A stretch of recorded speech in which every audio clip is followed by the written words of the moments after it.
आपल्यासोबत आहेत प्रसिद्ध विद्रोही शाहीर, लेखक, नाटककार संभाजीदादा भगत.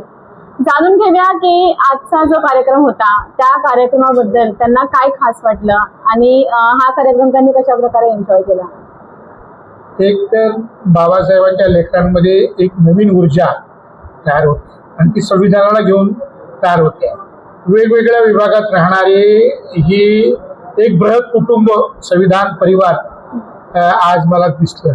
त्याच्यामध्ये मोठ्या प्रमाणामध्ये स्त्रिया होत्या, लहान बालकं होती आणि सगळे कार्यकर्ते होते, सगळे सजग सुशिक्षित कार्यकर्ते. आणि मला त्यांच्याकडनं ज्या अपेक्षा आहेत त्याच्याबद्दल मी बोललो आहे भाषणामध्ये. म्हणून मला तो कार्यक्रम जो आहे तो फार चांगला.